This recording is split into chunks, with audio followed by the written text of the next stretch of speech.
Hi guys, my name is Brayshaw. I'm a surf photographer from the Gold Coast, and this video is going to show you how to choose a motorhome for New Zealand in winter.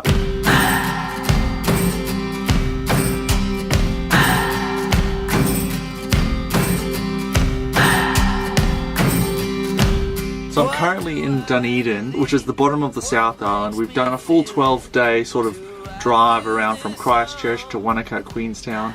I'll do another video on where we went.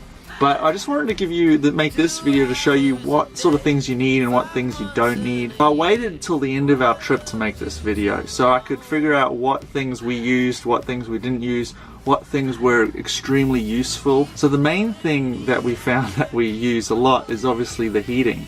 And you need it if you want to freedom camp around New Zealand. So freedom camping is when you're not plugged into 240 volt power and you're just in the wilderness. This motorhome has gas heating and electric heating. So the heater works off electricity when you're plugged into power, and then when you're freedom camping it uses gas, so you're constantly warm. It stays on the whole night and you're super warm. When I was looking to book a motorhome, only the bigger motorhomes had heating. The smaller ones had plug-in heating, so you have to be plugged into power, but the bigger ones had diesel heaters or gas heaters.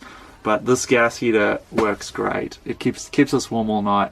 We've spent some nights at -3, or -3 last night, and at Mount Cook it got to -2, and we were super warm in here. The next thing about the wilderness motorhomes is, I think, the space that you've got in them. So they're really big, really spacious. This one sleeps 4 people. There's a bed above me and there's a massive bed out the back. But have a look at my other video. I'll take you on a tour of the motorhome and I'll show you just how spacious it really is. Okay, the third thing that was really useful was having a fridge and a freezer. So this fridge runs off gas and runs off electricity. So when you're plugged in, you use the electricity version, and then when you're traveling, you use the battery. And then when you're freedom camping and have the engine switched off, you use the gas power. So it uses like 3 energy sources, which is really cool. So that way we could keep meals and we could keep food, you know, fresh for 3 or 4 days in a row. So it was really, really cool. Another really advantage of having your own motorhome, traveling around New Zealand, is having your own kitchen. So this is a 3 gas burner kitchen, stovetop, also a gas oven. We don't use the gas oven, but we use obviously the frying pan to fry up stir fries and stuff like that almost every night. So that saved us heaps of money. The other cool thing about this motorhome is the drying room. So the toilet area, the toilet and bathroom, it's got a heating vent that comes into it, and then it's got a top vent, air vent that you have open. You hang your towels there, you hang your wetsuits, you hang just whatever, any wet gear that you have, you hang it in there, or your snowboarding gear, hang it in there, and then overnight the heater just heats it up and it magically just dries. So that's also really good. This is the Peak 4 motorhome of the wilderness range.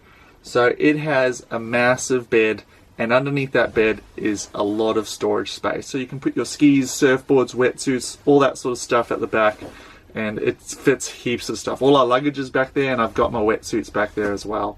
So it works really well. It's perfect. Another good thing about these vehicles that I didn't even think about, was the fuel economy. And the fuel economy on this is really good. It's a diesel engine.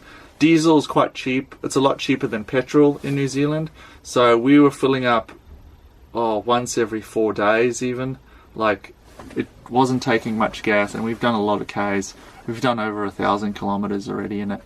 But it's really efficient, which is really good. So those are all the main points I had about the wilderness motorhome. I got them all written down here. I made notes throughout the trip, what I found useful. So yeah, I hope that helps you out. Have a look at my other video, links up here, just on the tour of the van. I'll do a quick tour and I can show you everything. That's how to choose a motorhome for New Zealand. You can do it. It's not too cold here. Yeah, just dress warmly. It's a winter wonderland. It's really amazing. There's so many highlights from the trip. Just have a look at my other vlogs. Mount Cook was a highlight, and Milford Sound was a highlight. And those drives and those destinations in winter is really cool. So yeah, I hope that helps you out. I hope that helps you decide which motorhome to choose. I know I got quotes from all the different companies, and I found that Wilderness in the end was, for customer service, was good. The quality of their motorhomes are exceptional. So yeah, Hope to see you out in New Zealand one day. Cheers.